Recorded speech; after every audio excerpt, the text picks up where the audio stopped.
a grinding axe is not a cup of tea for me. I prefer to do maps. It's a lot better for me. So let's have a look.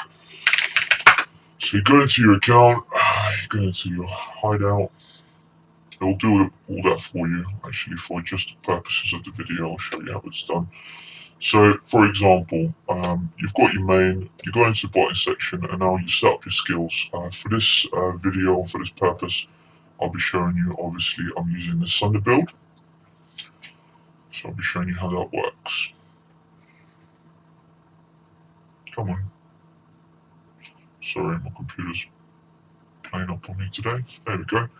So, obviously I use Herald of Ash, then I've got Enduring Cry, and then I've got the 2 auras, and then the Ancestral War Chief. Now, I have settings as follows, so you can have a look.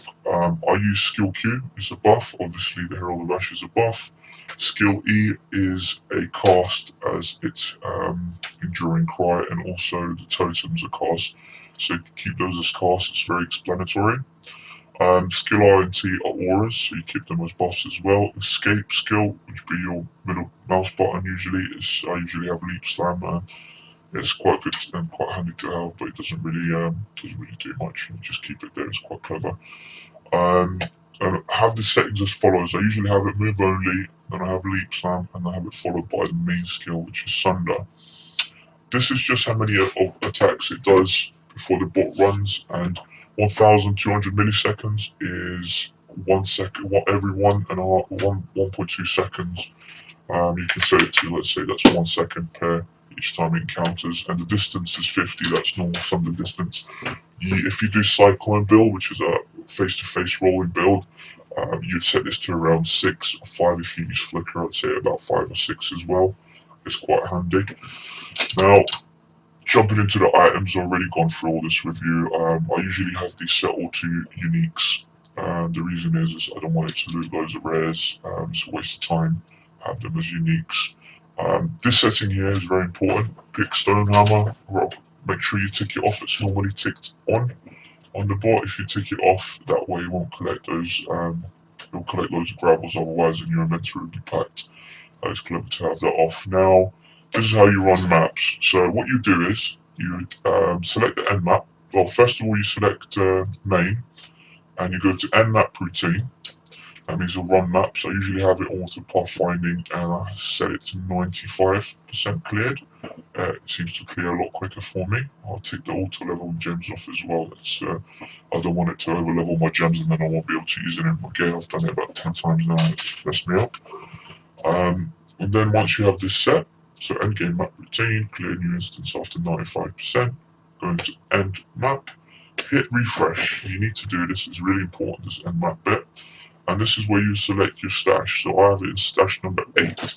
You can obviously select it to where you want it to be, but I have it number 8, so select that. And also a really cool feature that's recently been added is the chaos recipe, and it would collect different chaos recipes, so make sure to select that. Now once you have everything done, you would hit play. So this is what happens. You will stick it to the right corner of your main screen, and it will automatically go to your hideout. It auto sells items. It will pick up 3 different color items for chromas. It will pick up 6 socket items for you get 7 jewels. As you can see, I've got some in my inventory as well. That's quite a lot of currency right there.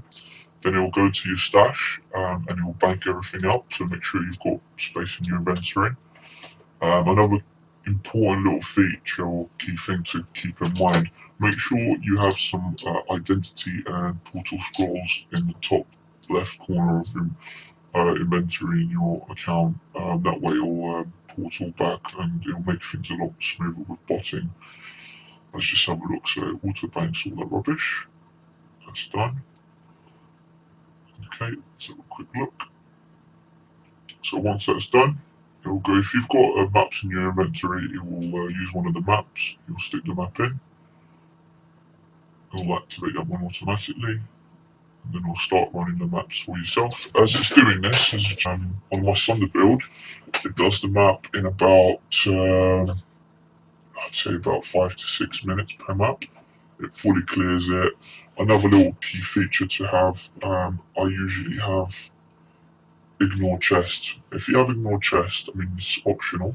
It's usually ticked to not ignore chest, but tick it to ignore chest. If you want to speed run, you can do speed running, and this is pretty brilliant. If you wanted to stop looting or speed running, you can do it for XP. Obviously you want the loot, so but the chests, I think it bugs the bot sometimes in rare occasions. But if you have this ticked off, it'll run it really quick. As you can see, look at that, it just clears everything. And once it's cleared the map, it will remake the map. It'll do again the same thing as it did from the start. So go back, it will portal back to town. It'll sell all the stuff in your inventory that's junk. It'll bank any of the materials and currencies that you've picked up. It will also put away any uniques into your inventory, which you can then later sell by hand, obviously.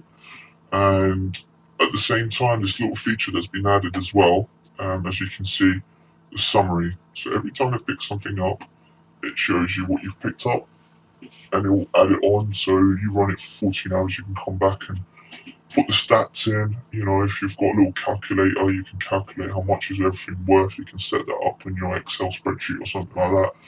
And if you want to sell it off for profit, you obviously have that to hand as well, which is quite clever. It was, I don't know if it was brilliant. It wasn't there for, so whilst I was testing it, it was never there. Only up until yesterday it was added. So thanks to Blaze for introducing that on, as well as the chaos feature. I'd recommend using it. It's pretty brilliant as well. It collects all the loot and it stores it properly, so you can have that, and then you can get extra chaos. So as you can see, auto loots all the right things. Picks up, it doesn't pick up anything I said it not to pick up. Opens up all the strong boxes and everything else like that. Literally just wipes clean the map. I mean, it's brilliant. I can run tier 15 maps, tier 10 to 15 maps, and it's just, I think it plays better than I play it by hand. To be honest, I think I die more playing it by hand than the bot dies itself. Now, just to jump into obviously the important part. So, like I said before in the video, if the bot disconnects, and let me just run it for you. If I open up network settings and let's have a look. I would like to go into adapter settings. So this is my internet. So if I disable this right now, just to show you, and it cuts the internet off, so boom, disable. The game logs out and it will try auto log in, and it will obviously, if the internet's still down, it won't, so just leave it as it is. Now once your internet is back online, just to show you, enable, internet's connected, it will try log in for it on there, boom, logs in, goes straight into the account. You can set what character you want it to play here and your password. It will log in for you, and it will do everything as it did before. It will go into your hideout, it will clear your inventory, bank anything that's necessary, and then go back into the map. Or every time if you have a disconnect, you'll make a new map each time. Obviously, it won't go back into the same one, but so that way it's a lot quicker, a lot more efficient. So just to cover everything, it's a completely mouseless PoE bot, so you can do whatever you want on your computer whenever you're running it.